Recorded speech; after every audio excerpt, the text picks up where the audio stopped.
Once you receive your order, go ahead and lay out everything in front of you.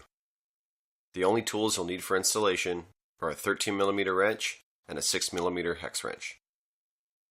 You'll also need either a Dremel, 4-inch grinder, or hacksaw at a certain point during the installation, which we will specify during the video. Prior to installation, you'll need to remove the factory pins from both passenger foot pegs. Beginning with the exhaust side, remove the bolt for the white plastics just next to the foot peg. This will help give you some room when removing the pin. Now remove the cotter pin and washer and slide it out from the top.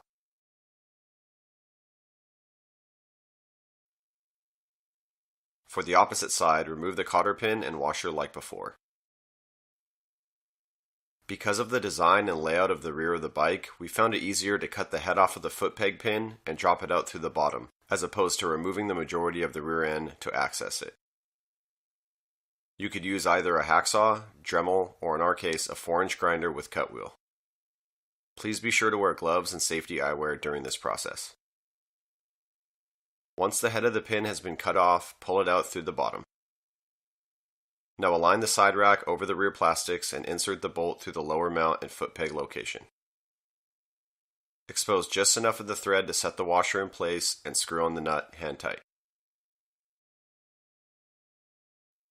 Now align the upper side rack mount with the mounting location on your Enduro Series rear rack. Please note, you can install these side racks with or without an Enduro Series rear rack. If you would like to install them without the rear rack, we will provide you with the correct mounting spacers to complete installation. Make sure both mounts sit flush with one another when you snug them down. Repeat the same process for the opposite side of the bike. Both upper mounts should be fully tightened before tightening the bottoms. Prior to fastening the bottom mounts, you can determine the position of the factory foot pegs. Simply put them into the desired position and snug everything down. In addition, you have the option of eliminating the foot pegs altogether. Upon request, we can provide you with aluminum spacers to fill the void where the foot pegs used to sit. Once you fasten all the installation hardware, you're ready to enjoy your new rack. Please let us know if you have any questions. We appreciate your feedback. Thanks for watching.